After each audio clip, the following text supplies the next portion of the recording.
Cher ami, bonjour et bienvenue dans cette courte vidéo. On me pose souvent la question, quel forfait Shopify choisir? Alors là, c'est vraiment un calcul purement mathématique. Du coup, c'est pour ça que cette vidéo va être assez rapide. Shopify propose plusieurs plans, plusieurs possibilités de paiement avec des frais différents au niveau des frais fixes et des frais variables. Par exemple, au niveau des frais fixes, on a l'offre à $29, on a l'offre à $79, on a l'offre à $299 ou 279, je sais plus, et on a l'offre à $2000.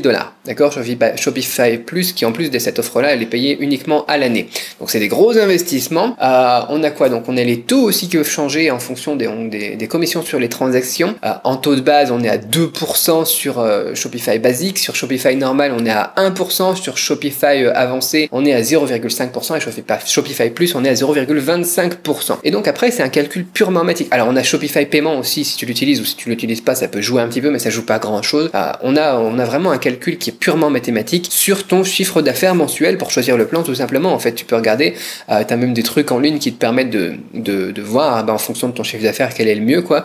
Mais vite fait, je vais te donner les chiffres environ en euros à partir de combien est-ce qu'il faut passer au plan supérieur. Si tu fais le calcul rapide, tu te rends compte que si t'as pas au moins 5000 € de chiffre d'affaires, ça sert à rien de prendre le plan à $79. Tu vois, le plan à $79, il devient intéressant quand tu es à au moins 5000 € de chiffre d'affaires.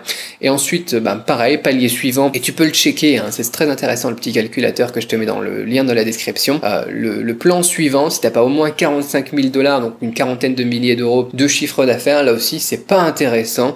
Ça sera plus intéressant de rester sur le plan normal. Et pour le plan suivant, le plan Shopify Plus, où il faut payer en plus à l'année, il faut au moins faire 700, si ma mémoire est bonne, 700 000 $. 700 000 $ américains, je crois que j'avais noté, moi, quand on avait étudié ça. 700 000 $ de chiffre d'affaires pour que ça soit intéressant de passer à ce plan. Alors, c'est les chiffres que j'ai en tête, tu vois, c'est pour ça que c'est pas complètement exact, hein. Tu peux vérifier, tu peux faire le calcul avec l'outil que je te mets dans la description pour checker exactement pour toi à combien ça correspond, sachant que là, les chiffres que je t'ai donnés, c'est pour un panier d'achat moyen d'une cinquantaine d'euros. D'accord? Moi, j'ai des paniers moyens qui sont une cinquantaine d'euros. Toi, tu regardes, pour toi, si ton panier moyen est plus ou moins élevé, ça sera légèrement différent. Parce que dans les commissions, justement, par exemple, si tu es avec Shopify Payments, il y a une commission fixe et des frais variables aussi en fonction donc des commandes. Donc, si tu as plein de commandes avec un prix bas, tu vas avoir plus de frais encore une fois. Donc il faut aussi regarder ça. Et puis voilà, pour savoir exactement pour toi, si tu travailles en euros par exemple, en fonction de la devise que tu utilises, enfin bon, il faut que tu fasses tes calculs, quoi. Les chiffres sont publics, tu connais les statistiques, etc. Quand tu vas dans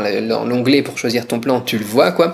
Et maintenant, il suffit que tu l'adaptes pour toi, tout simplement pour gérer ton petit calcul, mais ça te donne une idée. Voilà, tu comptes 5 000, 45 000, 700 000, donc 5 000, on va dire en dollars à peu près, 5 000, 45 000, 700 000 $. Et puis si t'as pas atteint ces paliers, te pose pas trop la question. Tu vois, quand t'es à peu près à ce palier-là, tu te poses la question, et puis si tu sais aussi que ça va continuer à monter. C'est pas, il y a un mois où tu fais 45 000, alors que d'habitude tous les mois t'es à 15 000, ça sera pas intéressant de passer au Shopify avancé, tu vois, c'est pas intéressant. Quoi qu'il en soit, voilà, après, bien sûr, il y a plein de gens qui me disent, ouais, c'est cher quand même, là, tu vois, par exemple, si tu fais 700 000 et que tu dois payer, du coup, avec le plan à 2000, les frais tout compris, on arrive à peu près à 4% de frais. C'est énorme, on a un énorme pourcentage de nos chiffres d'affaires qui part dans le plan, mais j'ai envie de te dire, moi, c'est pour ça que j'aime beaucoup Shopify. Si tu connais pas Shopify, là aussi, je te mets le lien dans la description, mais c'est pour ça que j'aime beaucoup Shopify, c'est que tu passes pas beaucoup de temps sur le développement, justement, sur tout ce qui est code, etc. Tu vois, moi j'ai qu'un seul développeur pour tous mes sites, en sachant que j'ai aussi des WordPress. J'ai qu'un seul développeur qui gère tout ça, et puis au final sur Shopify on n'a rien besoin de faire, quoi. Et embaucher un développeur à plein temps sur une boutique qui fait du gros chiffre, c'est un budget aussi, quoi. C'est des gens, tu les payes 30, 50 000 $ par an, et puis il faut justifier ça, et donc 50 000 $ par an pour un développeur, ça revient plus cher que de payer les plans avancés de Shopify. Tu vois, tu te rends compte du truc, quoi. C'est pour ça, moi, tout ce qui était WordPress, WooCommerce, Magento, PrestaShop que j'ai fait par le passé, j'ai tout viré et j'ai tout passé en Shopify. D'accord, c'est plus de frais Shopify, mais c'est beaucoup moins de frais au niveau du développement, tu vois, de l'équipe de développement. J'ai vraiment besoin plus que d'une personne, et c'est aussi beaucoup moins de temps à passer, de gestion de l'humain aussi. La gestion d'une équipe aussi, c'est quelque chose. Voilà, tu vois, moi c'est bon, j'ai mon assistant, j'ai le monteur vidéo, j'ai comment ça s'appelle, j'ai ma femme qui m'aide aussi, j'ai mon assistant, mon partenaire partenaires marketing à Hong Kong. Voilà, c'est de l'humain à gérer en plus aussi. Et alors moi, c'est pas trop mon fort, je trouve. Et donc ouais, c'est complexe aussi quand tu dois rajouter une équipe de développeurs qui est généralement aussi, pour réduire les frais aussi, tu peux travailler avec des personnes qui sont très qualifiées, que tu payes quand même cher. Mais par exemple, en passant par Upwork, moi j'ai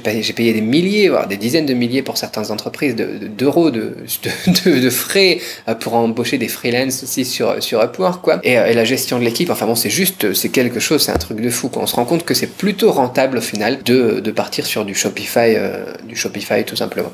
Voilà. Je sais que aussi quand tu es débutant, chaque euro compte par exemple, et tu te dis 30 euros par mois, 70 euros par mois, c'est un prix, mais tu te rends pas compte de ce que c'est au final, de ce que c'est par rapport justement à devoir payer des développeurs par-ci par-là pour résoudre un bug, tu t'es fait pirater ton WordPress, c'est quelque chose qui m'arrive aussi, c'est juste horrible, quoi. Bien évidemment, parfois Shopify ils ont des problèmes, on a vu, et quand il y a un petit problème justement avec la connexion, l'uptime sur Shopify, tu vois, tout le monde en parle, mais c'est normal parce qu'il y a tellement de monde qui l'utilise maintenant, et s'il y a tellement de monde qui l'utilise maintenant, c'est qu'il y a une raison, et cette raison, tu la comprends maintenant. Écoute, réagis, n'hésite pas à réagir dans les commentaires, dis-moi ce que tu penses de tout ça aussi par rapport à ces frais qu'on a. C'est des gros frais, ouais, effectivement, c'est des gros frais. Moi, j'essaie aussi de négocier mes frais Stripe régulièrement aussi, j'en avais parlé probablement dans une autre vidéo ou sur Facebook, je sais plus. Et voilà, tu vois, quand tu arrives à 100 000 euros de chiffre d'affaires par an et que tu bosses avec Stripe, pas avec Shopify Payments, tu vois, bah tu peux aussi, 100 000 euros de chiffre d'affaires par mois, et bah tu peux aussi négocier